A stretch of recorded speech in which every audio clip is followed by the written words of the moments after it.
live, you are live.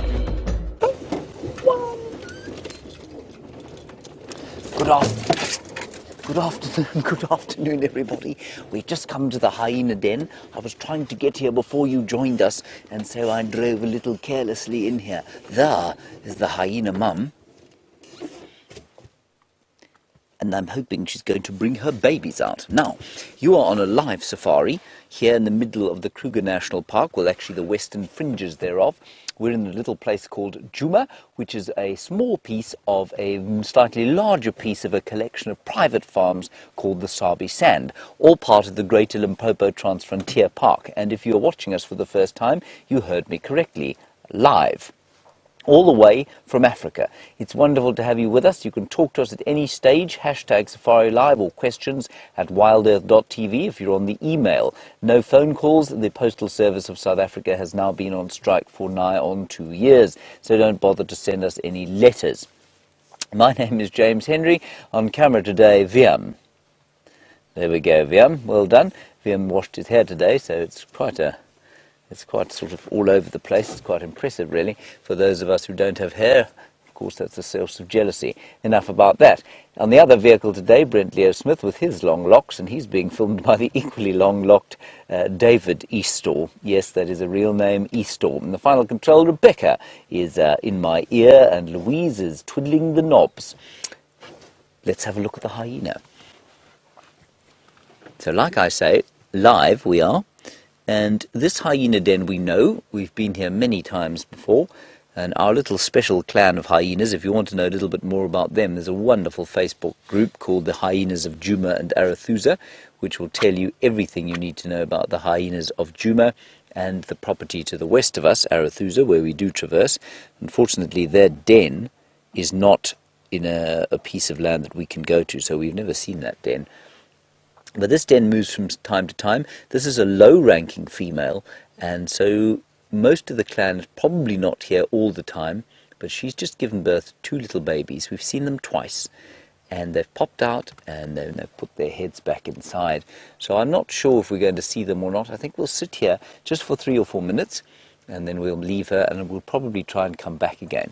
Now, just an update for those of you who are concerned about Sindile. Sindile, our 20-month-old male leopard, who was returned recently from rehab after his rabies scare. He has no rabies. He's got a collar on him. He was last pinged. His collar pinged him in the middle of the Buffelshoek cut line, which is the middle of the northern boundary of Djuma, where we traverse, just north. So and no one's seen him for about 2 or 3 days. So we're going to head along there, see if we can pick up some of his tracks. Likewise, lionesses from yesterday evening were knocking about this area yesterday evening. We didn't find them this morning. We think maybe they might have killed something. They were certainly trying when we left them, so maybe they're around here too. We're in between 2 roads, one off to the right-hand side of your screen and one off to the left-hand side of your screen. It's very difficult when I'm facing the wrong way. And in between the 2 roads is a series of drainage lines or dry riverbeds that are very difficult to get into and out of. And so those lines could easily have gone in there and be undetected. So we'll have a knockabout and see if we can find them. Otherwise, they're probably off towards Buffelshoek Dam, which is toward the north and east is to the left-hand side of your screen, i.e. my right shoulder. There we are. I don't think these little babies look like they're going to come out. They would come out if she put her head into the den and called them out. I think they're probably sleeping.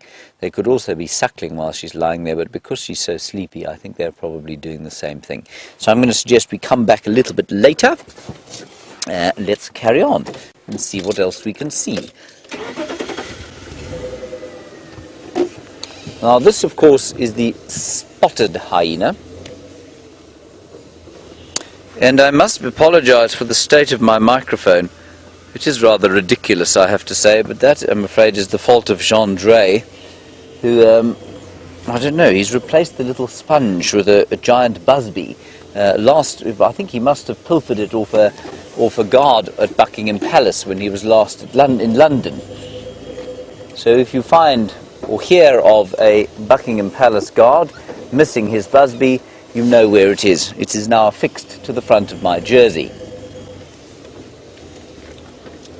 But at least my sound is wind-free, isn't it? Other than the wind coming out of my voice, of course. Not so, Via? Crystal clear, crystalline, marvellous, excellent. Brent Leo Smith is heading towards Cheetah Plains, which is to the far east of us.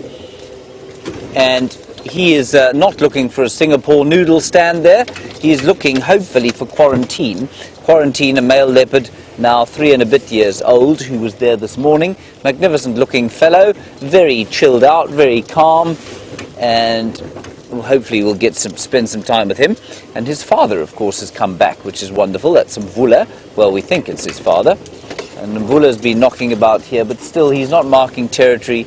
He's most certainly kind of avoiding conflict with other males, and he was last seen on a warthog kill on Arathusa. We could think about going across there, but I haven't heard anything further about that.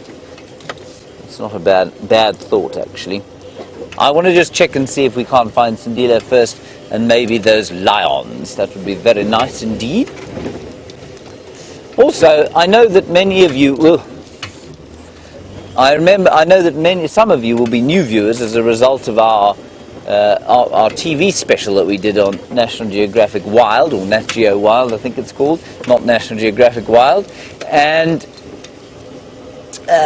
when I talk of, when I say you can ask us questions or send us comments, you really can, about anything to do with Africa and South Africa as well. Lots and lots of misconceptions about this place, about the continent, about our country, and we'd really like to clear them up, because I think a lot of people would like to come and visit this area, but they're not very concerned about, from what they'll eat to security to disease. I know that our tourism took a major dive with the Ebola outbreak in Liberia. And what many people fail to understand is that Liberia, where the Ebola virus took hold, is more than 3,000 miles from where we are now. There were no Ebola cases in South Africa. There were some in the United States, however. So there were more Ebola cases in the United States than there were in South Africa. So that's just one of the things. A lot of people cancelled their holidays because they thought, well, Africa, everything must be close by, everyone's going to get Ebola, and it just isn't so. So any questions you have, it is the most wonderful continent to come and visit. So if you're worried about anything, let us know what those worries are, and we shall try and dissuade you of them and encourage you to come and visit the world's possibly most ancient source of human civilization, and certainly one of the most ancient wildernesses in the world. Now, we're popping up to the northern boundary here. We're on a road called Mvubu Road, which means Hippo Road in Zulu. Why on earth it should be named after a Zulu name when there are no Zulus in this area, well, that's just very difficult to understand. The local language of this area is called Shangaan or Xitsonga, and it's a very beautiful whistling kind of a language. Many whistling sounds in it, as opposed to the clicks, which are much more which people associate much more with African languages from South Africa.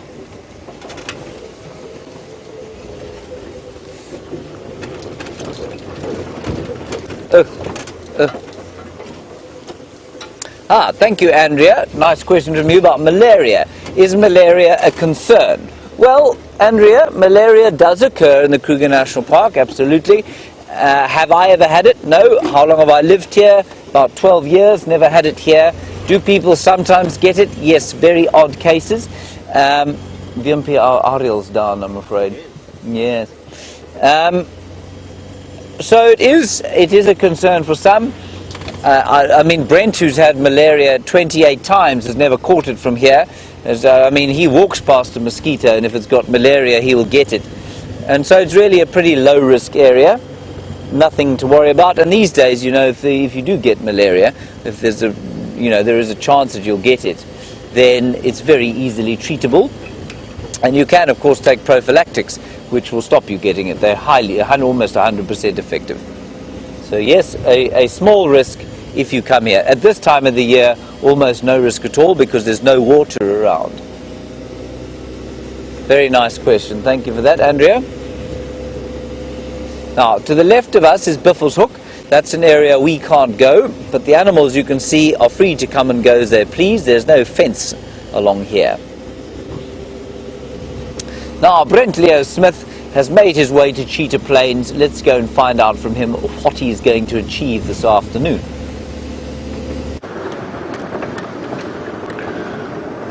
Hi, I'm Brent. Welcome to Safari Live. I've got Dangerous Dave, part of the long-haired duo for the afternoon on Wendy.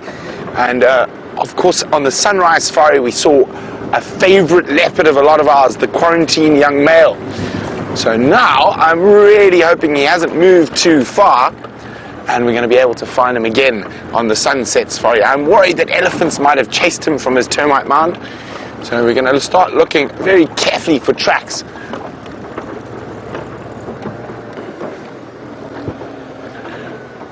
And we are quite close to the northern boundary of Cheetah Plains. That's where we had him this morning, lying right up next to 3 in a row pan. Now, of course, there could be great luck, and he might have caught an unsuspecting impala that came down for a drink. But I just want to double check the tracks. So far, so good. Not a sign of a track, and also doesn't look like the Ellies have walked through here either. Well, one has, but elephants, of course, make tracking leopards quite difficult. They obliterate all tracks, and of course there's water here, would attract elephants throughout the day. So we must keep an eye out on other termite mounds close by. Might have just maneuvered to termite mounds, but I am hoping he hasn't moved too far. Remember, we are live, so we're searching for a beautiful young male leopard live in the middle of the African bush. And also, if you want to know a bit more about leopards, or that leopard in particular, you can use the hashtag Safari Live on Twitter to ask us a question, or you can send us an email on questions@WildEarthTV.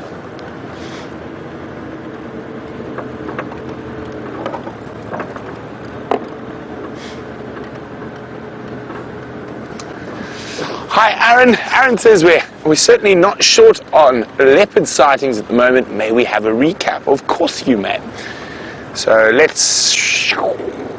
Friday. Let's start on Saturday. Well, what are we on now? Wednesday. Yes, I think that's a big enough period. Saturday produced both Sindile, Shadow, and Shadow's cub, as well as Mvula. And Sunday was Sindile. Monday, no leopards on Monday. Tuesday, no, Monday I think Mvula in the morning. Monday Mvula in the morning. And in the afternoon. And then Tuesday had Karula's little cubs. And today, Wednesday, we've had Quarantine, who is not on top of his termite mound. So I'm probably going to have to do, and there have been quite a few elephants.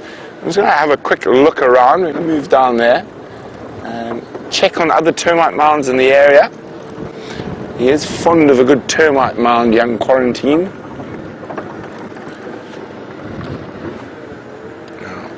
Hopefully we'll be able to see his tracks. They haven't all been obliterated by Ellies. So he was atop of this termite mound this morning.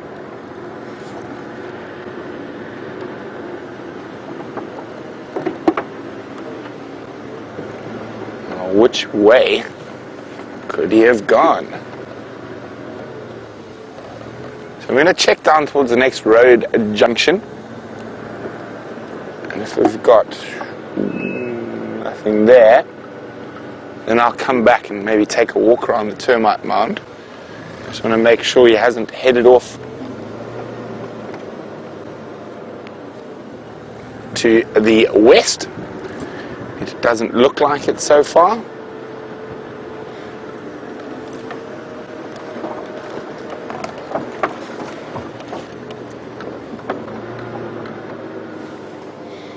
I think these are his tracks coming in, because they go from the west towards the termite mound, so maybe he's moved off to the northeast.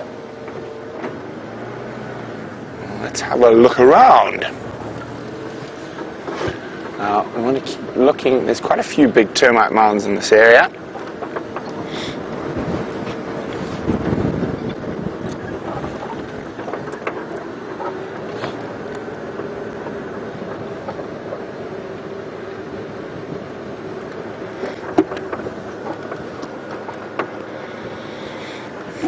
Now, we're the first people out on Cheetah Plains, the sunset safari, so hoping to be on those tracks as quick as possible. So he doesn't come out here, and he was probably waiting for one of these little guys to pop out while he was sitting on top of that termite mound.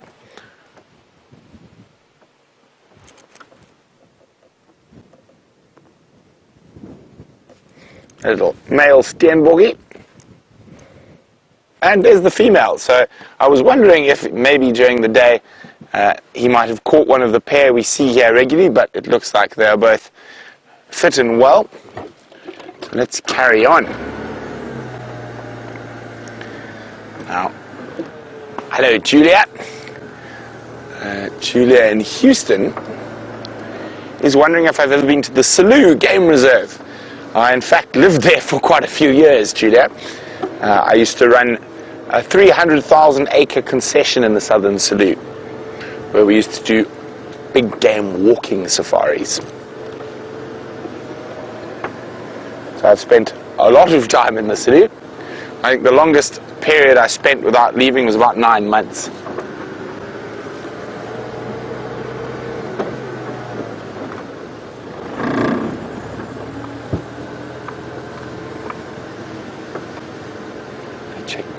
Carefully through here.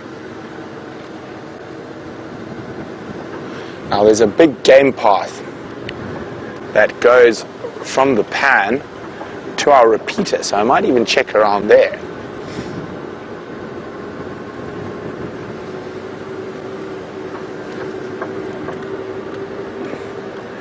So I was based in the Selous on the junction of the Lukula and Luego rivers.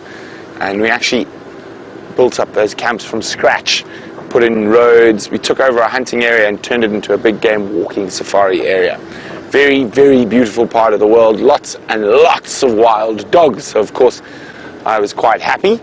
And I even got a Swahili nickname while I lived there, which was Mbamwitu, which is wild dog, because apparently I could get as excited as a wild dog, according to the guys I worked with there.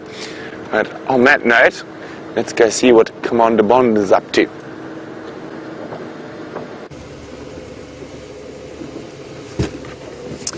Right, Viam and I have come to the worst road on Djuma. It is the worst road simply because of its current position directly through a seep line, which is fine.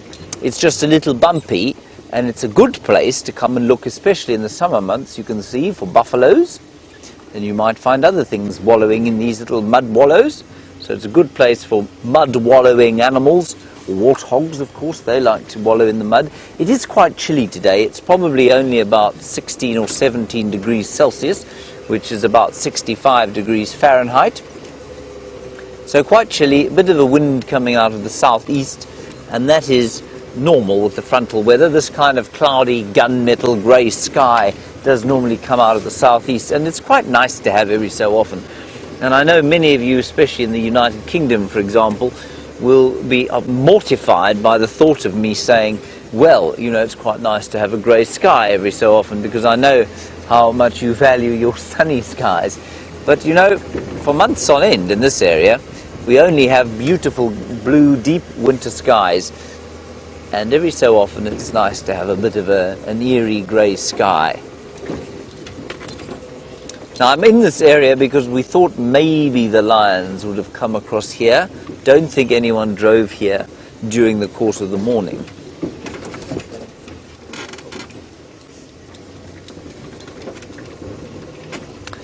Hello Sandy, I'd love to know which news report it was that said Africa has a major problem with the Zika virus which is a mosquito-borne virus as far as I'm aware. No, Sandy, I've not heard one report of Africa having the Zika virus. I'm sure that there are one or two places. Remember, you can fit the continental United States into Africa 3 times. So that means that Africa is 5,000 miles long from top to bottom. The United States is about, I think it's about 2,000 miles from end to end. And the area is 3 times less than the area of Africa. So yes, there could be Zika virus in some places in Africa, I suppose. I haven't heard of any, and there is certainly no evidence of the Zika virus in South Africa, certainly not an outbreak of it here in South Africa. So no, I would say absolutely not. I'd love to know which newscast that was, and I'd love to know which part of Africa they were talking about. And that's exactly the kind of question that we need, Sandy. That's great. Thank you very much for it, because I do think even news broadcasts, which of course we know that the media is designed around selling these days rather than the business of giving truth. And so if they can make a slightly panicked statement about Africa, well, you know, it'll get people watching. But most certainly there may be 1 or 2 cases of the Zika virus in South Africa, but I read the news regularly every single day, and I certainly haven't heard of any here. Thank you, Sandy. Great question. Brilliant stuff. That's exactly what we want to talk about. Well, we'd rather talk about lions and leopards, of course, but we need to see some first. We might be lucky. I felt like those 3 lionesses from last night were heading in this direction, but I have not seen them. I was kind of hoping to find them lying on the ground here eating. Debbie, you want to know what the worst disease the lions get is. Well, Debbie, it depends on the animal, really. So you know that human beings can get different kinds of diseases that don't necessarily affect animals at all. So I'd say the worst disease that animals get out here in this particular area would be rabies. Rabies can be terribly detrimental. It can be carried by some and never expressed, like the mongoose. They can carry it, but they never express the disease. And it then can get into wild populations, and that's why such care was taken with Sindile. I'd say that's one of the worst. You can have the odd anthrax outbreak every so often in very, very dry years. It's extremely uncommon, but it can happen from time to time. And yeah, those are probably the 2 worst that affect the animals out here. Then the bovids, so the cloven hooved animals, well, they get things like foot and mouth sometimes. They also are affected by bovine tuberculosis, which is very much a similar disease to the tuberculosis that human beings get, but just for bovids. But if they are in good condition, so if there's sufficient rain and sufficient food for them, well, it doesn't seem to affect them too badly. So those are 2 of the major diseases, I suppose. Malaria is still a problem for much of Africa, but not this particular country, which is quite nice. VM, you've never had malaria, have you? No. So we're just looking under every bushel here, in every tree. I haven't been out for 2 days, so it's almost like re-exploring the place, relearning what's going on.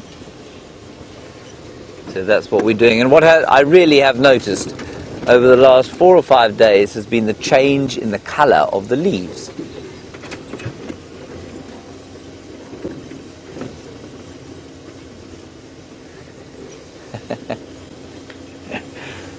Lovely question from Gracie, aged 8. Gracie, you say some guy who fell out of a tree. I think you're talking about Steph. Steph fell out of a tree, and you say that he told you, I like to climb trees to use the telephone. Yes, well, I do. I have to. We don't have much signal, much network coverage here, Gracie. So if I want to make a phone call to my mum and dad, then I have to climb a tree. And I sit up the tree and I talk to my family from there. That is very true, Gracie. But I do like to climb trees, you know that. Thankfully, I haven't fallen out of any of them recently. Brent and Steph have both fallen out of one recently, so I've no doubt it will be my turn soon, but hopefully I won't fall out of a tree. Thank you for that, Gracie. So like I was saying, the last 3 or 4 days, these colours, these golden colours of the winter, and you can see them out in the distance there, are starting to take over. That really is recent. It's within the last week. I'm sure it's been happening slowly, but I think it's happened as the solstice has happened. Of course, we're going back towards summer now, aren't we, Viam? Yes, we've had the winter solstice. Yes, late winter. Yes, we do have it late winter. I have to agree with you. I think July will be our coldest month. August will be coming out of it. Then we'll get hit definitely in September by a big cold snap. And then it'll be beastly hot again for months on end. Liam, have you seen a mammal yet? No, this seems to be a recurring theme since our TV shows with me. We did see 2 buffalo and some nyala before we came live, and a bushbuck, and we thought, nah, we'll find something bigger closer to Buffelshoek Dam. Yeah, we did find something bigger. We found a broken down piece of earth moving equipment.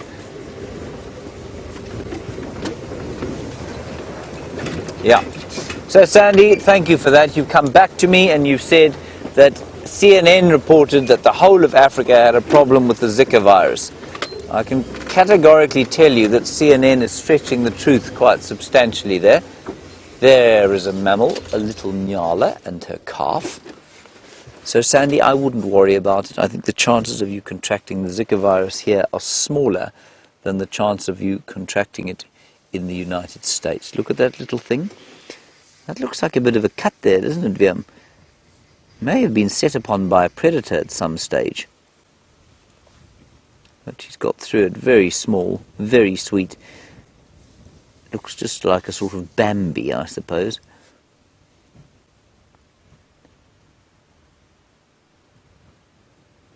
Isn't that lovely? But there's definitely a wound. Something is scratched along the back there. Could have been a leopard, but I mean, I find it difficult to see our little nyala calf like that. I mean, that nyala calf probably weighs, I don't know, 20 kilos, 40 pounds, 44 pounds. I find it difficult to believe that whatever leopard made that mark wouldn't have caught her. There had been something smaller like a caracal, I suppose. Or just, you know what else it could have been? Could well have been running away from something, scratched or ran past a sharp tree or twig and scratched herself on the side. It could really have been that. Let's just have one last look there, and then we'll carry on towards Buffelshoek. We must milk the sighting for everything it's got, Viam, given my luck of late. Oh, no. All right, on we go.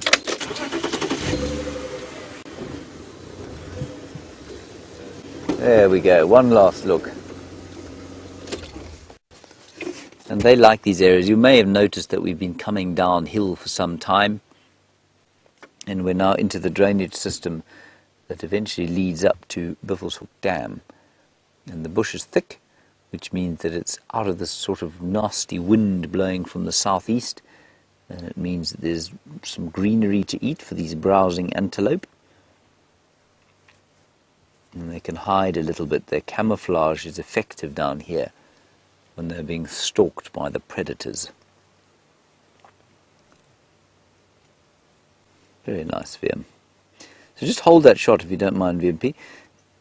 That's the kind of view, that's the sort of distance we've got. She is about three times the size as the little calf there. So she's probably 60 or 70 kilograms, which is about 160 pounds. And while that very sort of chestnut color sticks out for us, for the predators, mixed with green, it's almost invisible because they are colorblind. And they see in shades of red and green. And so that, especially with the outline broken up by those white stripes, will be difficult for a predator like a leopard or a lion to see. And the leopards and the lions are very difficult for us to see as well, aren't they, Viam? Yes, seemingly. All right, let's carry on and see if we can find some. So that's a nyala. Nyala cow and her calf.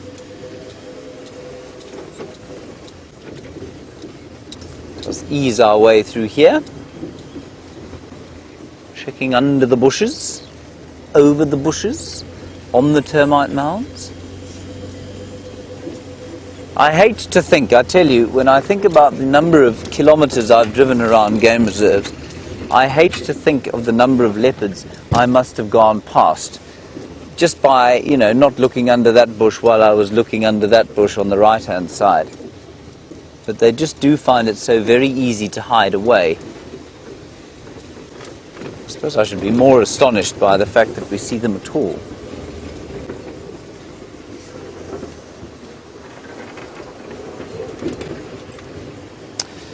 Hello, Roger in Florida. Nice to hear from you. My uncle's name is Roger. I'm going to assume you're not him because he lives in Cape Town. Roger, the Djuma private game reserve, you want to know how big it is in miles. Well, it is in acres, 3,000 acres. Now, I don't know what that is mile by mile. I suppose I could probably work it out for you. 3,000 acres. Well, let me do it in square kilometers and then I can convert it for you. So it's 1,200 kilometers, at least hectares. So you divide that by 100 and you get to 12 square kilometers. That's right, yes, 12 square kilometers. And 12 square kilometers in miles, you divide by 1.6. So it's almost 2. We get to roughly 8. Roughly 8 square miles is Djuma. And so, I mean, you could work that out as 2 by 4 miles, if you like, but it's a bit bigger than that, it feels like. It's probably about 3.5 by 3.5 miles, something like that. 8.7 square miles, there we go. Thank you very much, Rebecca. I don't think I did too badly in my head there. And so, Roger, that's this reserve. And then about, ooh. Hang on 1 second, Roger. Hold that thought. I thought I saw some lion tracks, but I didn't. My eyes deceived me. Roger, we also traverse Arathusa to the west of us, which is 2,000 acres. So I'm going to say roughly 6.5 square miles. And then Cheetah Plains, where Brent is, which is about half the size of that, and so that's about 4.35 square miles. Let's head straight back across to Brent on Cheetah Plains.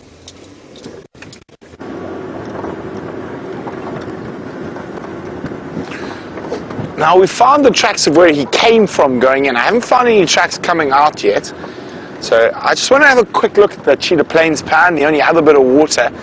And I'm going to go up to the northern boundary and do a slow check there before cutting through on Owl's Nest, which is the road that runs through the middle of the block. I've had a look at our repeater already.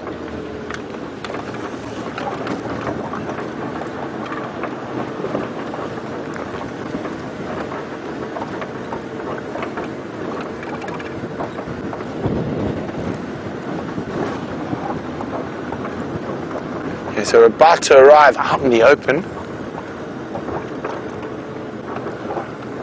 Let's have a look if we can see anything from here.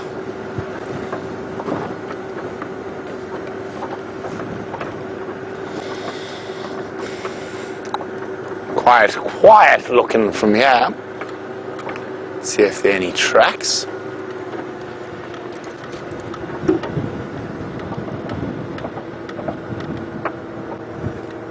Nope. Nada.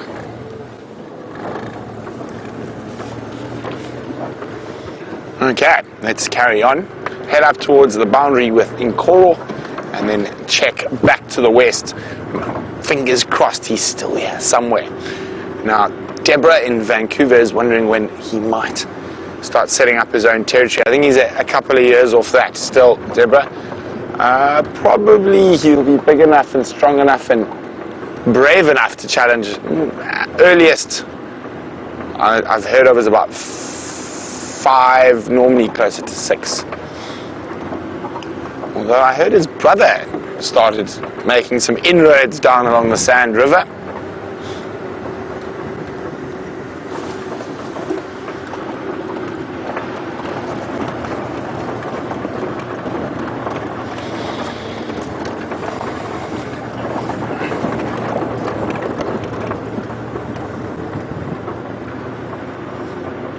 Okay, so we're going to nearly up towards what they call Kalkol Open, and then we're going to cut off to the west.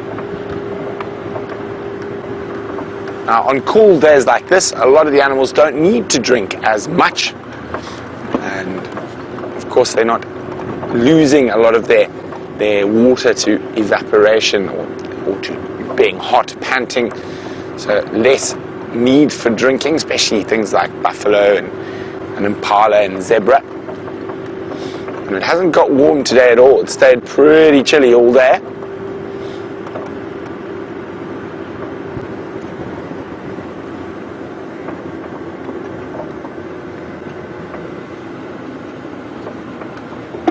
And just have a quick quiz across this open area. Nothing here as well. Now we're going to have to check really, really carefully for tracks along this road. It's been very windy today, so that does make the tracks a little bit harder to spot. There's also nice light, and those creatures also make it difficult to track when they walk over them. And there are some creatures up ahead. Looks like a big herd of buffalo.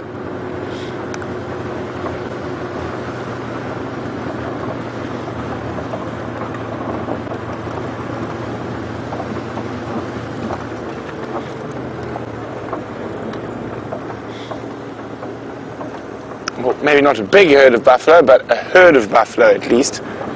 A small herd of buffalo.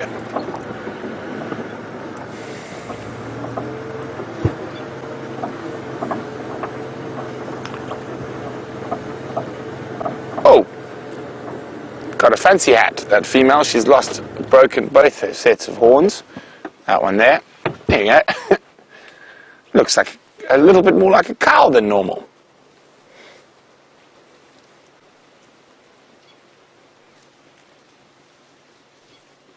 Now, oh, there's a bit of an altercation. That one was chasing another. Now, they're not going to be particularly happy with this weather.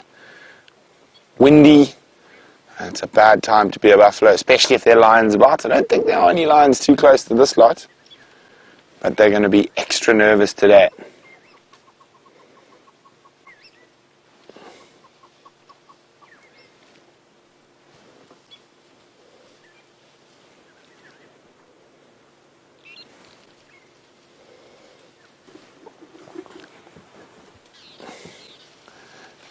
Oh, you see that? Just a little bit of wind, and one jogs a little bit, and they all get a bit of a fright, and the others start jogging.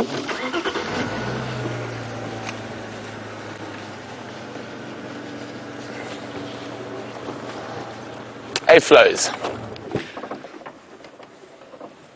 You can just see the nervousness that this wind is creating.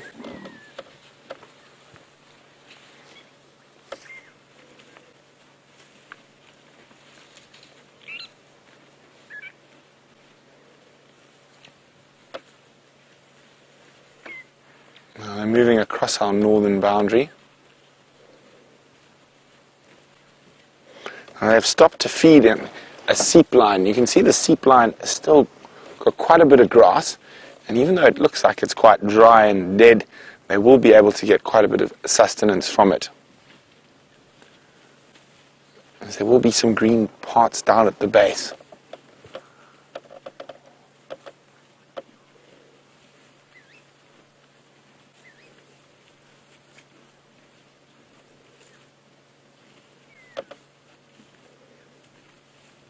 I'm just going to be on the game drive radio for a second.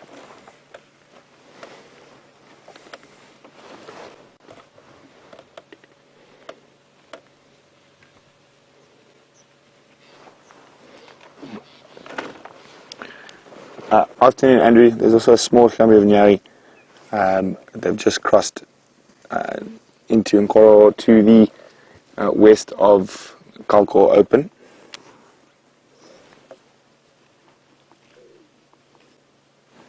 There's Nkonzo going in both directions. So I've done a loop through CP Pan. I'm now heading from Kalkor back towards that area, see if he's crossed north.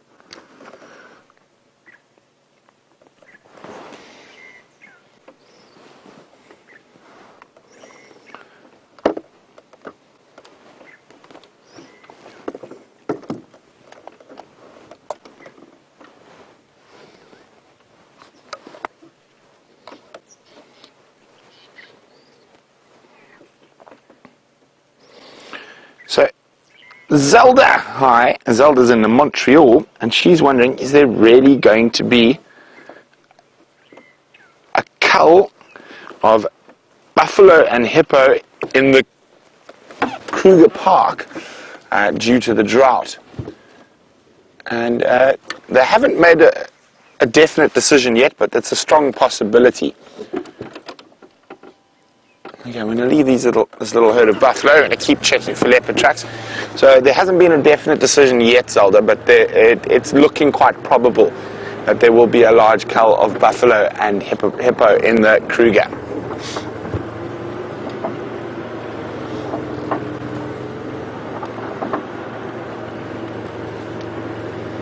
Fortunately, it wasn't a big herd of buffalo, so we've still got a chance to see tracks nicely.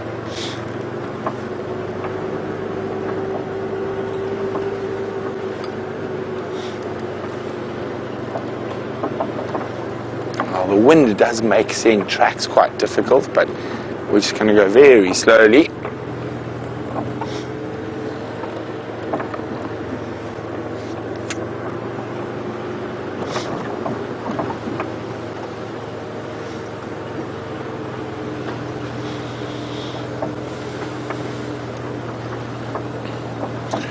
Hi, George in Missouri. George would like to know, would the buffalo, who doesn't have the horns, be more likely to be killed by a predator? Not really, George. In a herd situation like that, the oldest or the youngest are the most likely to be eaten. And she looked like she was middle of the road, maybe a little bit on the old side, but wasn't showing any sign of a lack of condition. And also, quite often in those herd scenarios, the herd will come back and help defend the buffalo that's been caught.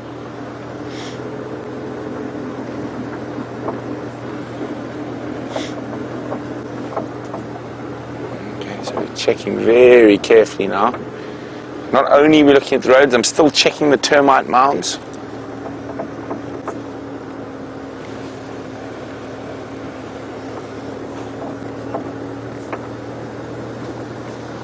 So fingers crossed, no, we don't want any tracks on this road.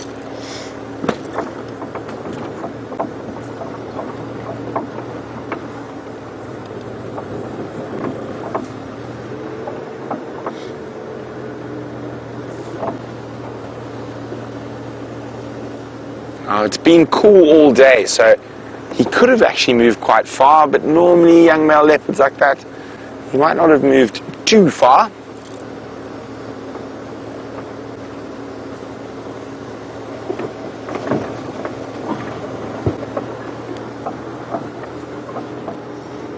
There's lots of termite mounds in this area. He might have been chased by the elephants, and then he might have just decided to sleep somewhere else.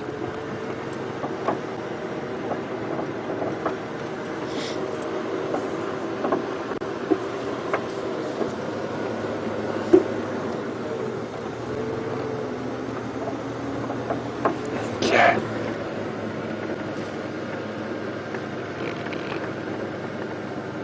I'm always checking. There's a nice termite mound through the bush there, so that's what I'm peering at.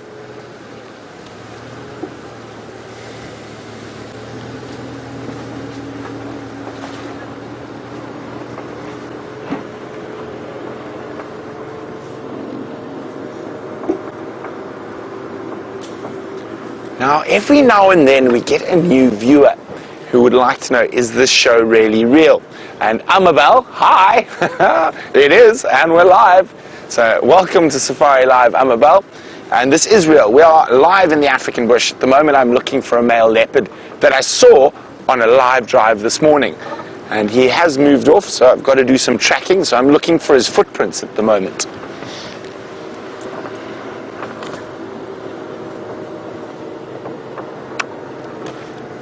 Now, Amabel, if you want to ask any other questions, you're more than welcome. Now, so far no leopard tracks, so that's really good news. We don't want any tracks in this area because this is our northern boundary.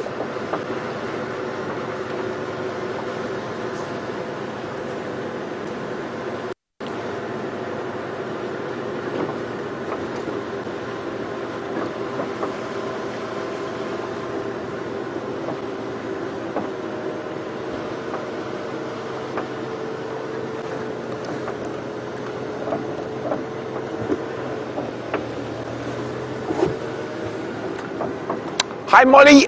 Molly said she read about a white buffalo being born in Kruger National Park. That's correct. And she would like to know how rare that is. It's relatively rare, but not exceedingly so. And Molly would also like to know what causes it. It's basically a lack of melanin, the pigment melanin that's in the hair follicles. It's a genetic recessive called leucism. And leucism is what causes the animals to be white. They're not albinos. They have normal skin tone color. They just lack the melanin pigment in the hair follicles. Now, a white lion is a leucistic animal, and it's more common generally in birds. You find a lot more leucistic birds than you do leucistic animals. Now, the opposite of leucism is melanism, which is an overproduction of melanin, and that causes things like black leopards, king cheetahs, and black springbok, black impala, but melanism seems to be most common in leopard and in serval, strangely enough. And lions, leucism seems to be more common. I've never actually ever heard of a melanistic lion. Sorry, on the radio. Hey, firm Andrew. I'm just going to bypass and keep checking for Nkonzo. So we've checked now around. Now there's one little road through here we haven't checked, and so far no tracks. So that's a really good sign. So I'm going to check through here. If nothing here, I'm going to go back to the last spot I know he was for sure and try to figure out where his tracks go amongst all those elephant footprints. So while we check Owl's Nest Road, let's go see what James is up to.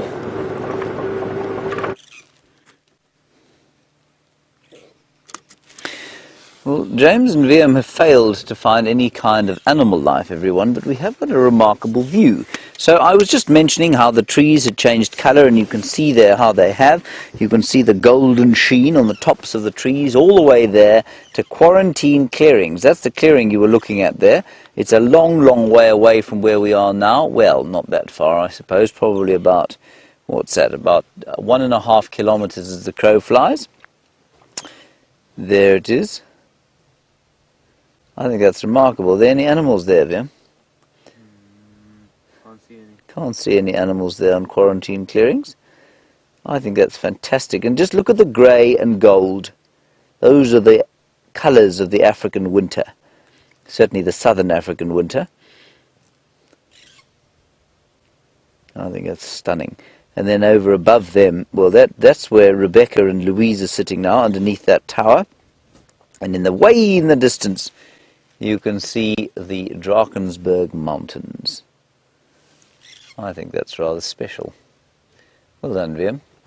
Delightful. Good job. On we go.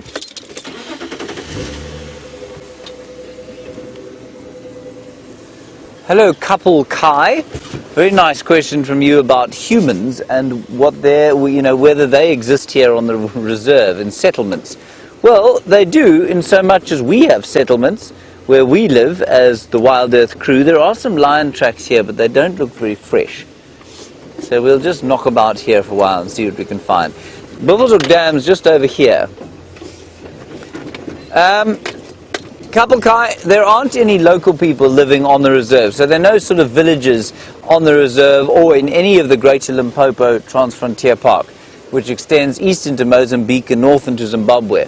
So that's 3.5 million acres, at least hectares, 8.5 million acres, and there are no people living within that park other than park rangers, park staff, and of course the tourism staff.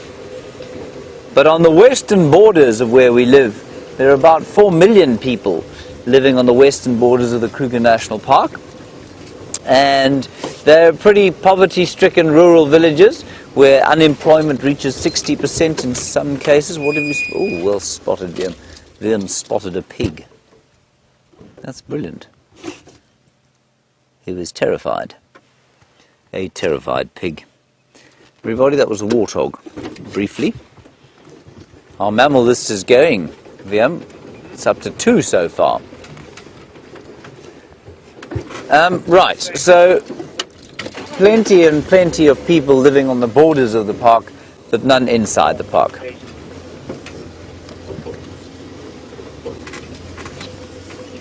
And of course, being South Africa, or being any part of Africa, it's often a conflicted space, these conservation lands. And so there's always a slightly uneasy relationship between poor people living on the borders of reserves that they possibly could be using for natural resources. And so it's a constant source or articulation of poverty and conservation, and it's an interesting kind of meeting point. Here are some impala. Our list is up to 3. 4, what was the 4th? Hyena. Oh, hyena, yes, of course, hyena. There we go, a little herd of pregnant impala ewes. And I say pregnant because they will all fall pregnant during the dark phase of the moon in May. We're into June now, and so most of them will be gravid, carrying babies. There we go. They're the most elegant antelope, the most common we get out here, of course. And these ones are particularly successful, of course, because they're able to browse and graze. So they can eat the leaves off trees or the leaves off of grass. Very few animals are able to do that with this sort of interchangeably as easily as the impala can. I suppose just about all grazers will have the odd browse when they can, but there are a lot of chemical compounds in the leaves of trees that do not occur in the leaves of grasses, and that makes them quite difficult for many animals to eat unless they're specially adapted to it. So nice, yeah, well done.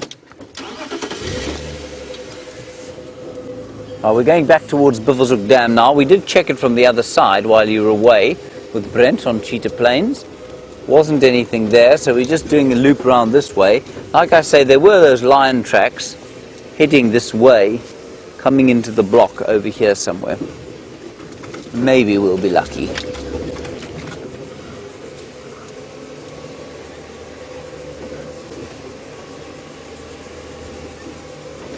I just can't get over how the vegetation has changed in the last week. I really think it's quite remarkable. That's the 3rd flock of babblers don't go away.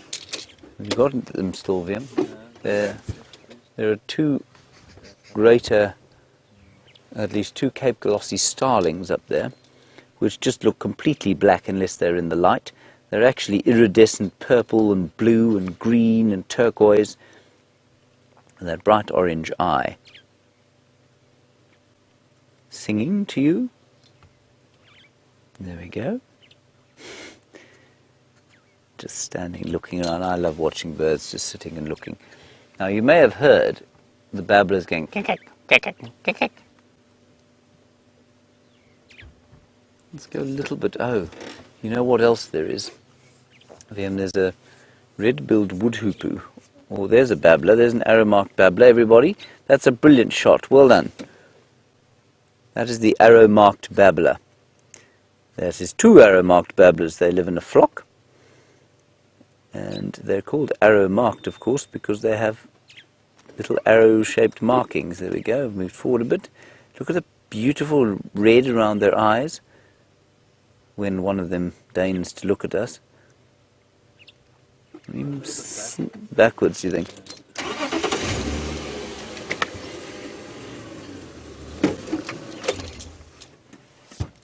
Stunning.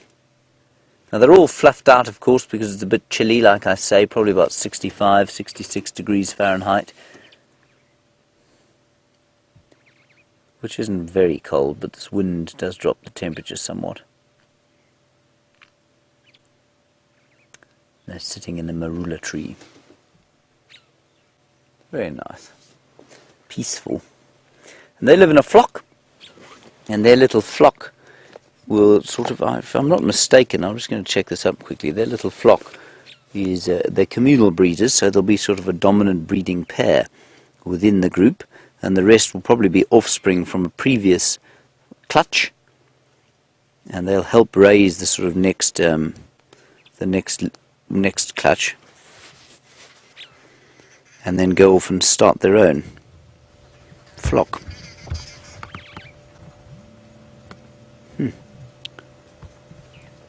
And they eat largely insects and reptiles, small reptiles and bits of fruit, so quite Catholic diets.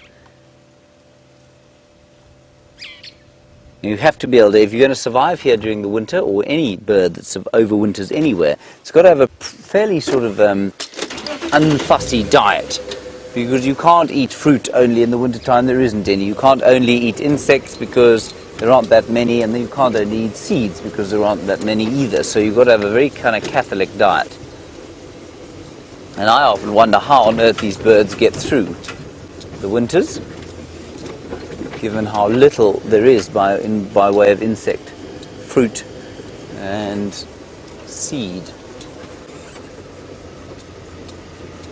Many zebra tracks, but no more lions seem to have come down this particular area. Nor down here. I'm going to drive a little bit faster to get to the dam, and then we'll see. We'll also see progress of the excavations. Oh, there's a diker running across the road, terrified. What was it terrified of, Liam? It certainly startled a Franklin as it went. And the Franklin went, "What?" No, obviously not. Is she speaking? What does she say? Oh, hang on, Rebecca. I don't know why it's not working. Try now. Oh gosh. There we go. I'm here, Rebecca. I'm here.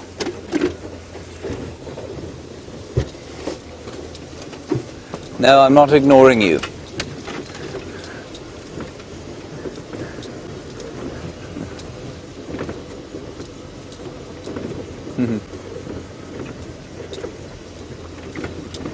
Cindy, a lovely, lovely one from you. You said, do squirrels gather nuts here for the winter time, or is it not necessary because there's no snow? They do gather nuts. They gather marula nuts, and they do put them down. They put them in holes of trees, and they look after them there. And so yes, they absolutely keep caches of food, exactly the same as squirrels do in Europe and in America. Thank you, Cindy. I've never found a cache, but I've seen squirrels putting them away. You know, running with 3 or 4 of them and then stashing them in a tree and then disappearing off again. Let's just go around to the front of the dam. You can see it's getting very large indeed, and when the rains come, we'll be able to do water sports, I imagine. What do you think, Viam? Do you think we'll be able to ski here? Or, yeah, perhaps we'll have boat safaris. I'm going to go and look down here. Very nice. Viam has spotted another bird, a grey go-away bird, which I think they always look slightly surprised and depressed by life.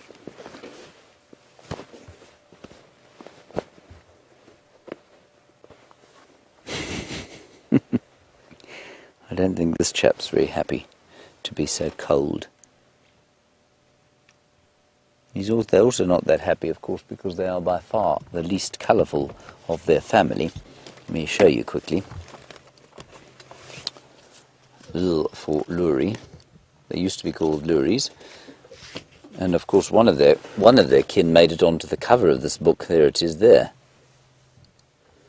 That's a Lurie too. Let me show you the rest of them. They're all spectacularly coloured.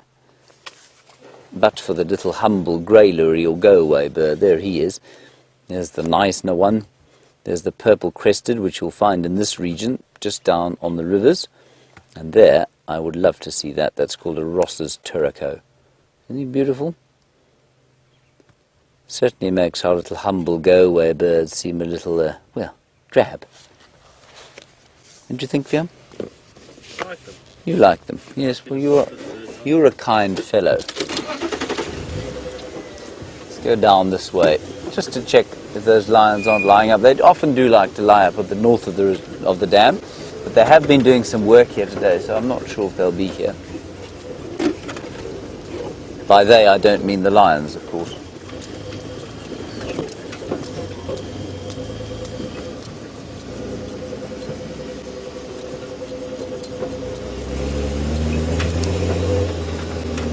Now, if I'm not mistaken, where we're parked now will be an island in the new Buffelshoek Dam. Gosh, we're going through a bit of dust of our own making. I don't see any lions here at all. Niggy's lions. I think we'll make it up the side there, Vim. I think we'll have to ramp. Hold on, everybody. Vim says we'll need speed. Woo!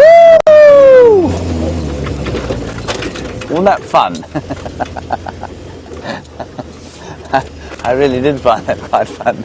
Reminds me of dune driving.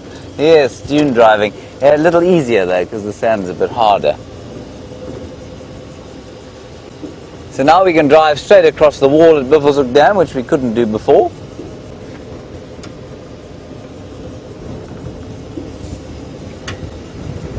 There is a startling lack of animals down here tonight, and that's simply because of the weather, everybody. We know that the weather is very blustery and cold. Animals don't like that. They feel nervous, as Brent was telling you.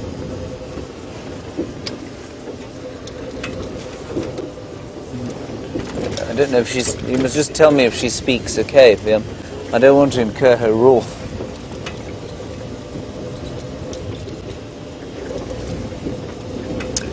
Alright, I think it's time to head now down towards the south.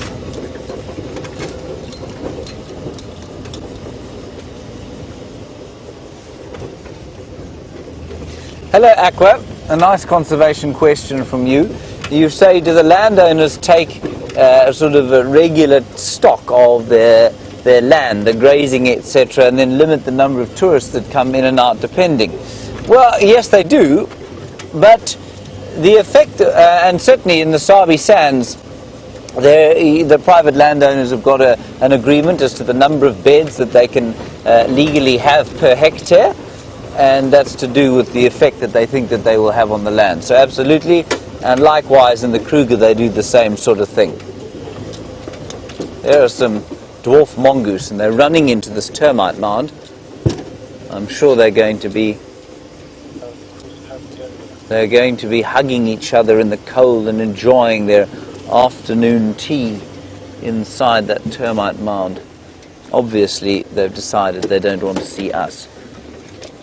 Let's just stop here and see if we can't call them out. I will now make a small smooching sound. Oh, there's one. And you see it, Vim? Go straight over the top of that little apple leaf tree. There's one looking at us. There. No. Was it a tree? There. There it is. Yes, I was not incorrect. That's mammal number 5. Very nice. That's quite sweet. And they really will go down into their mound now and don't like the cold. And I think what you'll find is that they'll huddle together under there, and a termite mound is a brilliant place to live if you like to be insulated. It's cool in the heat, and it's beautifully warm. It'll maintain the heat for them on a day like today. So I don't think they're going to be above ground for much longer.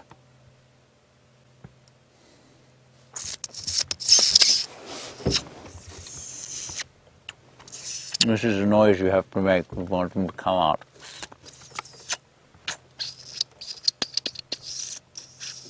See how effective it is, Vim?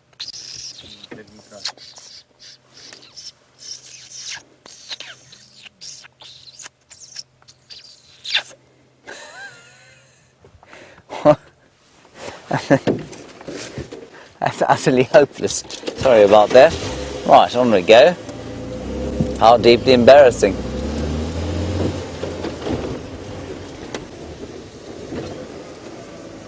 Some deeply aged lion tracks here as well.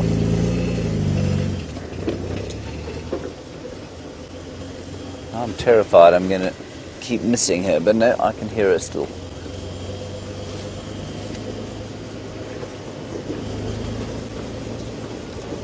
This is a real wintry landscape now, everyone.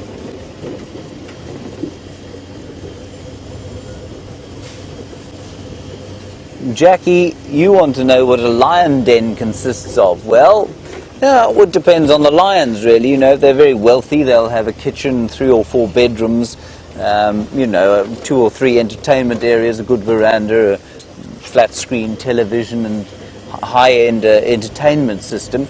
The poorer sort live in a kind of a, well, they'd probably just hollow out a termite mound and live in there. I'm obviously being totally ridiculous. Lion dens in this area will consist largely of, like you say, thick bush, normally in a drainage line. So they've got like an overhang where, so if you look around us, we're in a very ancient landscape, very few kind of rocky areas. And so ideally they'd like a cave or a sort of rocky hill where they could put the babies underneath in a cave or something like that, but this area doesn't have many of them, so they'll go into the drainage line areas, the dry riverbeds. They'll find a sort of hollowed out area, an inundated part of the bank, and put the cubs in there, especially if there's a sort of wall of vegetation there. Sometimes it is just very thick vegetation, but so often down in the riverbeds, because those seem to be the places where the thickest vegetation is found, and so the safest and warmest spots for their cubs to be are in those areas.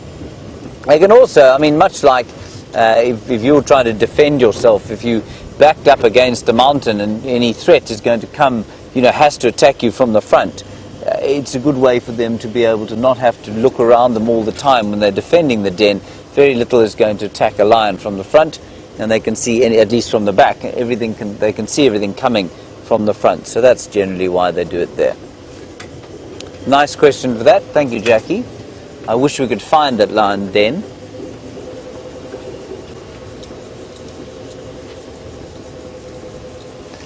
Now, Debbie, you're wanting to know how many of the Nkuhuma lionesses, our favourite lionesses, our sort of mainstay of lion viewing, have given birth so far. Debbie, as far as we know, it's only the Torchwood one that we can confirm has given birth. So she's got 2 cubs on Torchwood. We suspect that there is another den here somewhere on Djuma where there's another lioness has given birth, and that's because we've seen one that's lactating, and she's certainly got very swollen nipples, and we normally only see the 3 lionesses together at the moment. So we're pretty sure that one of them has given birth here, but we haven't seen the cubs yet. The one on Torchwood seems to be parading her little ones out on a beautiful flat rock area. I mean, you couldn't imagine a more picturesque spot for them to be. There's a duiker, Wiem. Oh, we did see another duiker. So we've got 6 mammals so far. See the duiker there? There it is, running away, obviously. Now that's known as a common duiker, everybody. Some people call it the grey duiker, but it's not very grey out here. It becomes greyer and greyer the further towards the Cape you go. A bit like the skies. Have you seen red ones? Oh, a red duiker, or a red common duiker. Red-coloured duiker. I'll quiz Wiem about that. The most beautiful one is something called a blue duiker, which is about that big. Tiny little thing. All right, while we continue to have absolutely no luck out here whatsoever, let's head across to Brent Leo Smith, who is also having absolutely no luck whatsoever.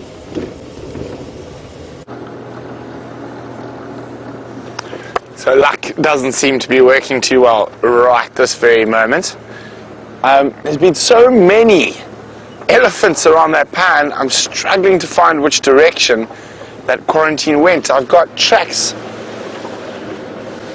in multiple directions, and the most fresh ones look like they're going the opposite way to the other ones, but there's nothing there. So we're going to do a little bit of a loop, but check towards the west this time rather than the east.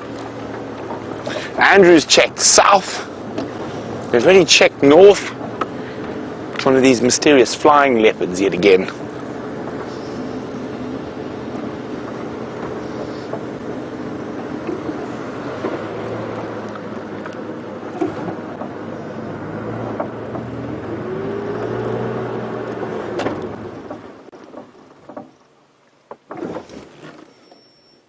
You hear a little chin spot alarm calling. They often alarm call at anything, so You never know. Right next to that termite mound, which is always a good spot, especially for quarantine. He really loves a good termite mound.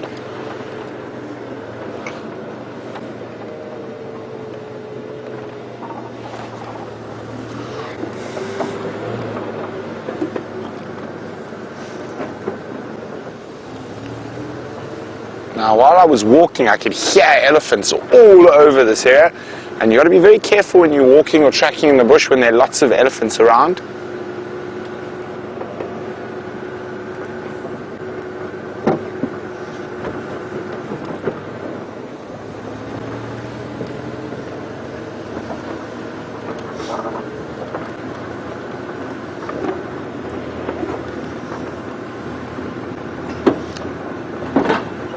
We almost wish it was really hot today, then he probably wouldn't have moved at all, or very far, at least. There's nothing coming out on any of the roads. Just a bunch of tracks around that termite mound going in every which direction.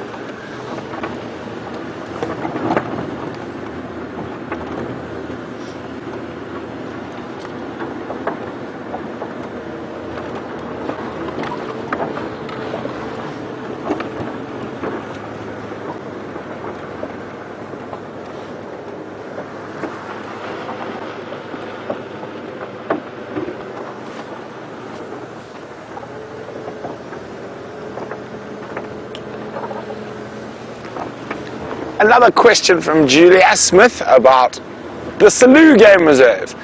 And Julia would like to know what are the differences between the Kruger and the Selous. Well, number one, the Selous is quite a lot bigger than even the Greater Transfrontier Park here.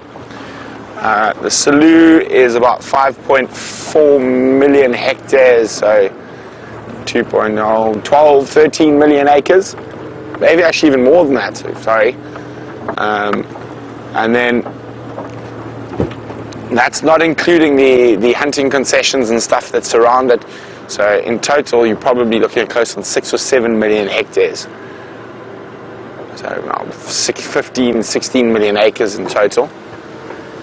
But that's the first difference. The other difference is, of course, the bush is very, very different. So probably 90% of the Selous is Miombo woodland, Brachystegia woodland. So it doesn't have as high a carrying capacity as the Kruger.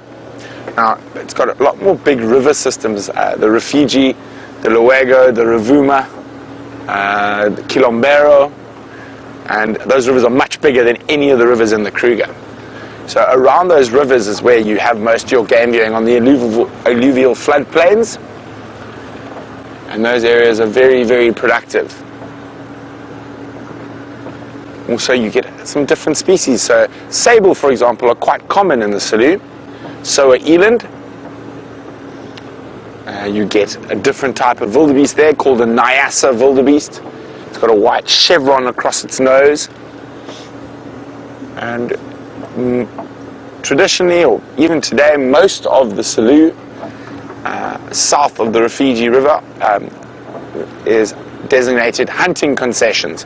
And of course there's no hunting in the Kruger.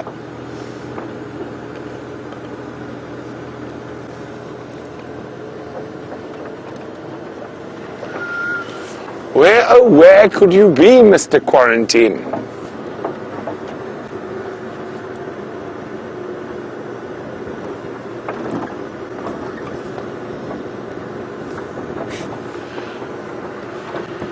Hi, Arcadia. Arcadia is wondering, what is the difference between a regular reserve and a conservation reserve? I don't think there is a difference. Kruger is a regular reserve and it's used for conservation as well as tourism, and so is the Sabi Sands.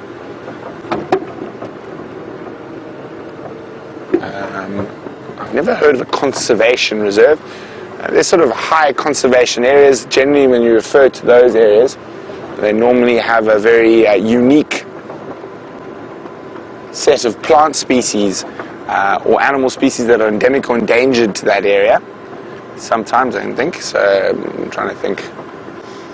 I can't really think of one offhand, but I think that I have heard that before.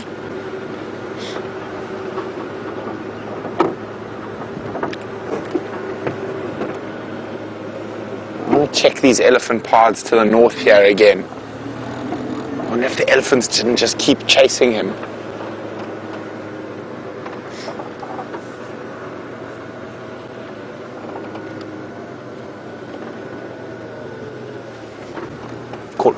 Of course not the most wonderful tracking light, but I don't think at this speed I'm actually going to miss any tracks on any of the big elephant paths.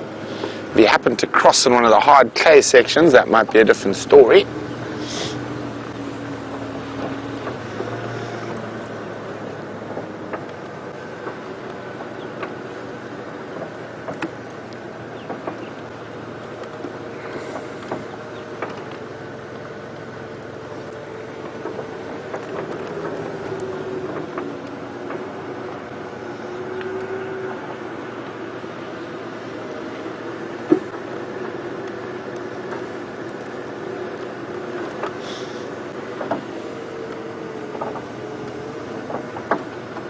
Hi, Becky Sleep. Becky Sleep would like to know, what animal that also occurs on Djuma have I followed or watched for the longest amount of years? Djuma, well, the Sabi Sands don't have any particularly different species, so I'd probably say all of them I've followed and watched. Elephants, lion, leopard, wild dog, cheetah, impala, buffalo.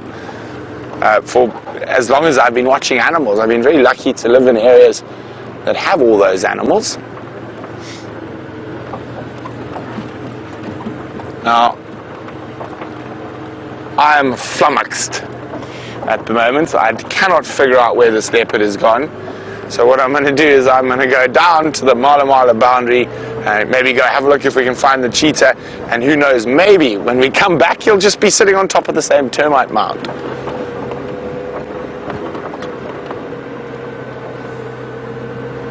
Quite often it happens with leopards, when you stop looking for them, they pop up. So we're going to try that tact.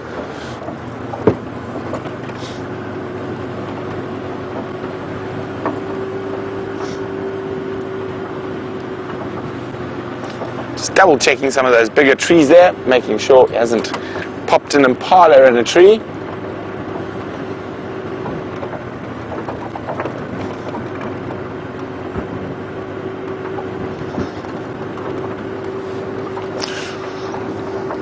Ooh, it's chilly this evening.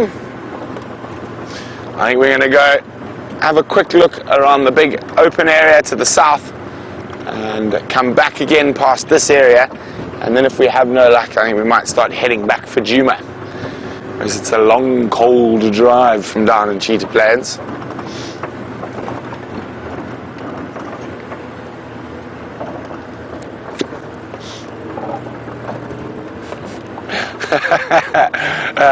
Aaron says, what is the wingspan of our flying leopard? Well, the first time I catch it flying, Aaron, I'll let you know. Let's go see if James is having a bit more luck than we are.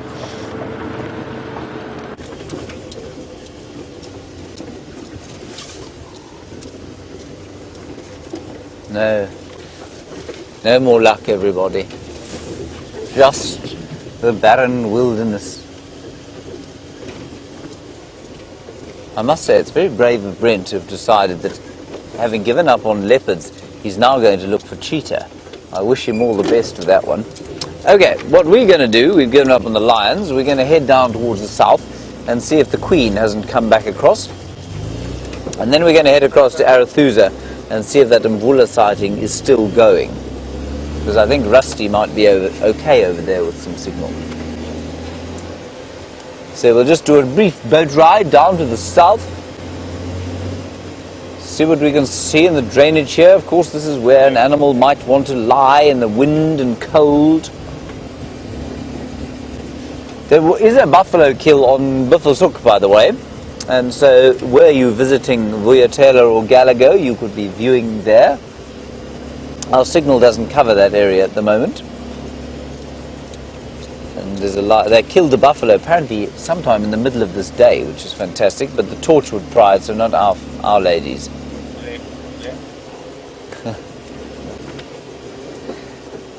Joyce, in New Hampshire, you make such a very good point. We constantly refer to these areas here as drainage lines, and yet you've never seen any water in them. Joyce, they do flow every so often if there's a really big flood. And they'll flow for a couple of hours and then they stop flowing again.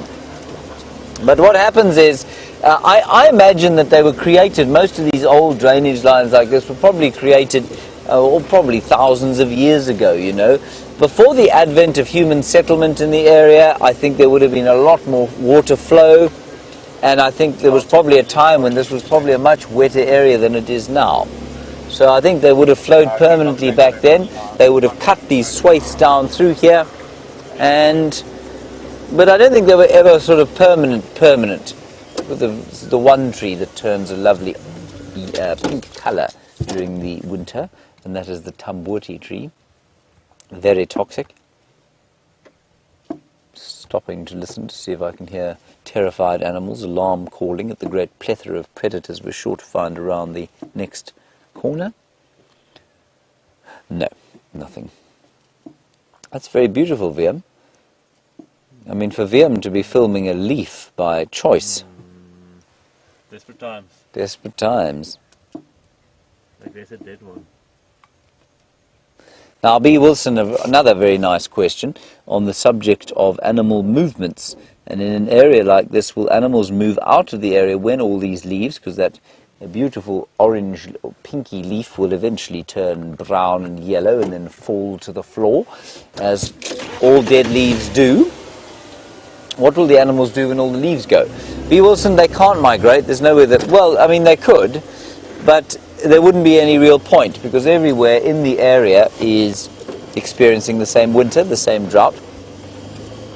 They used to migrate towards the mountains for the winter time, so they'd go off towards the wetter areas on the slopes of the Drakensberg Mountains. They can't do that anymore because of human settlement in the area, so that's simply not possible. But they will tough it out and they'll be okay, most of them. The only reason that this particular dry season or winter is going to be tougher than it would normally is because we had a very poor rainy season, and because of that very poor rainy season, I think some animals really are going to suffer during this winter time. And I know that in the Kruger already there are hippopotamus pods that are having a desperately tough time. I think the palm and the buffalo will probably be okay. They will, I mean, by the time the rains come, if the rains come, sort of October time, November, they will be wearing it. They'll be tough. They will be, you know, they would have experienced a tough time. They'll be looking pretty thin and bony. But they should be able to cope. They've coped with it for many, many, many centuries.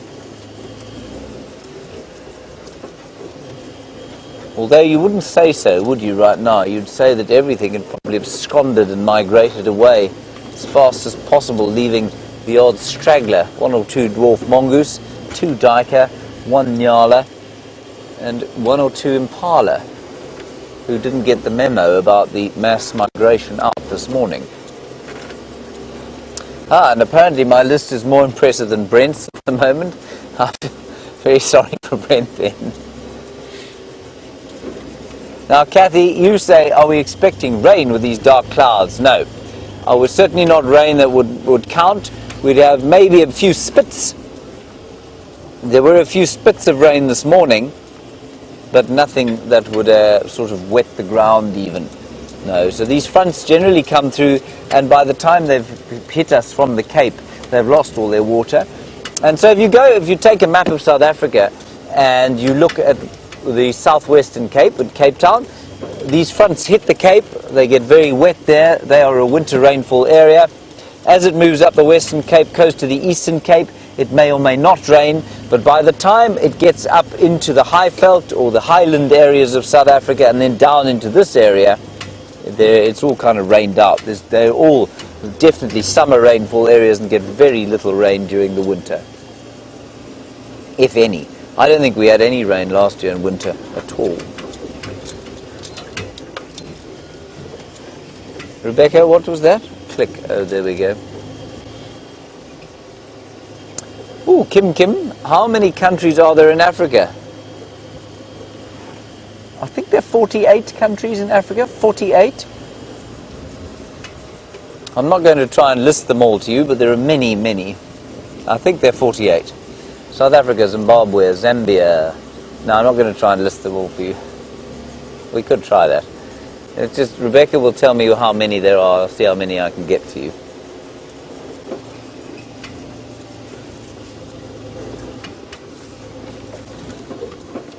"54 countries." Okay, here we go, everybody. I'm going to try and name them for you because there are no animals to see. South Africa, obviously. Namibia, Botswana, Zambia, Mozambique, Zimbabwe, Angola, Democratic Republic of the Congo, Ethiopia, Somalia, Djibouti, Eritrea, Central African Republic, Congo, Brazzaville, Ghana, Gabon, Equatorial Guinea. I hope someone's counting this. Guinea-Bissau, Burkina Faso, Togo, Benin, Chad, of course those ones at the top there, Tunisia, Libya, Liberia, Morocco, Western Sahara, Mauritania, Mali. How many have I got so far, Rebecca? Kenya, Tanzania, Uganda, Rwanda, Burundi,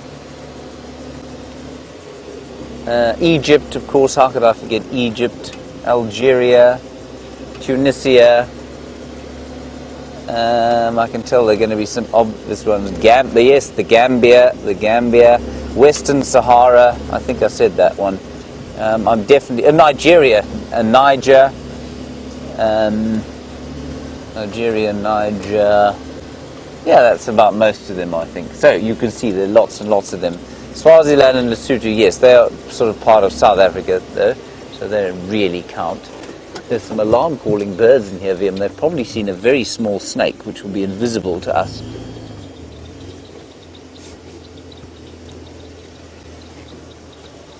Can you hear them shouting in there?